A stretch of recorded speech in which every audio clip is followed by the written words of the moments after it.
Howdy, Brazos Valley. Welcome to the latest real estate market update, your go to source for the latest trends and stats in the Bryan College Station housing market and beyond.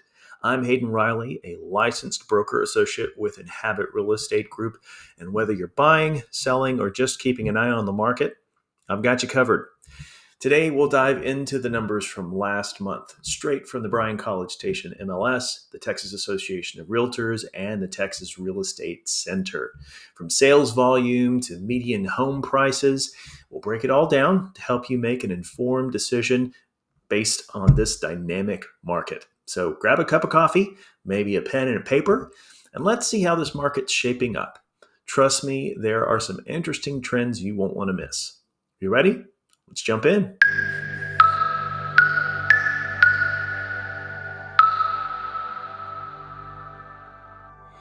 All right, folks, it is June of 2025, so naturally we're going over May's numbers. We'll start what we usually do with the average days on market, looking at the orange line for 2025.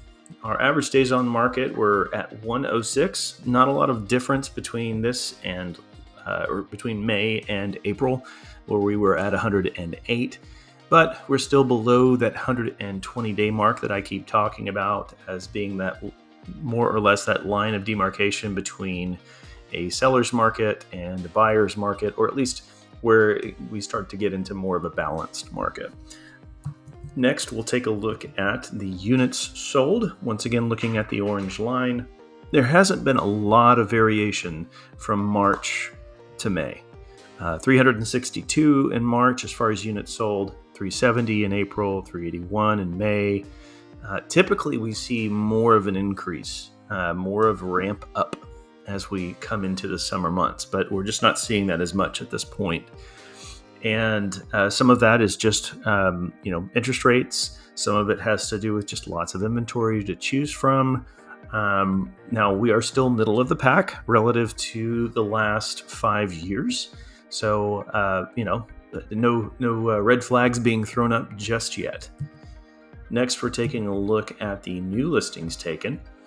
And I guess this is newsworthy. I mean, we're certainly sitting at the high end of this chart this year, with every month this year being higher than every month last year up to this point, with the exception of May. Of course, we're at 558 for new listings taken.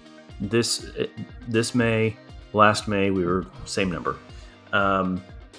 Now, are we going to follow the trend that this graph shows, where it falls off during the fall and winter months? We'll certainly keep our eye on it. Just stay tuned.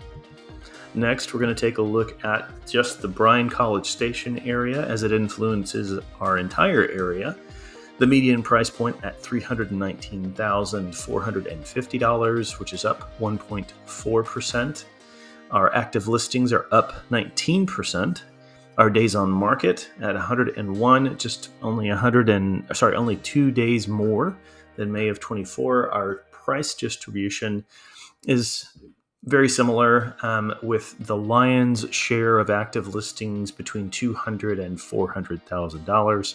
Our closed sales are down 7.7%, and our months of inventory, we're at 4.8 compared to 4.7 last month, compared to 4.0 in May of 2024. So gradually, we're increasing our inventory and kind of more or less keeping a similar amount of purchase activity going on. So that means that our months of inventory is still going to climb.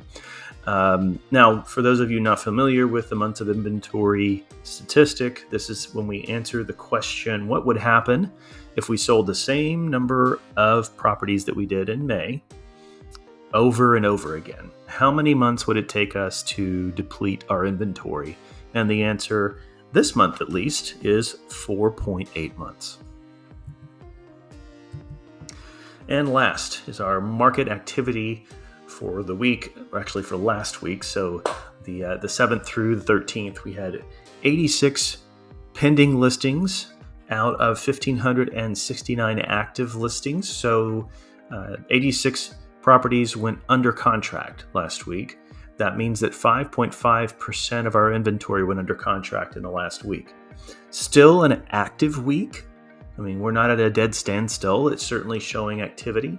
We're just seeing less of it than we saw last year and the year before and the year before that. And a lot of that has to do with interest rates and again, activity relative to the amount of inventory that's out there. And that's a wrap on this month's Brazos Valley real estate market update. Thanks so much for tuning in and staying informed about our ever-evolving market. If you found this video helpful, make sure to give it a thumbs up and subscribe to the channel so you never miss an update. Your support helps us reach more people just like you who want to stay on top of the real estate trends that matter. As always, if you're looking to buy, sell, or have any questions about the real estate market, I'm just a call or message away. Until next time, stay tuned, stay informed, and take care, Brazos Valley. I'll see you in the next update.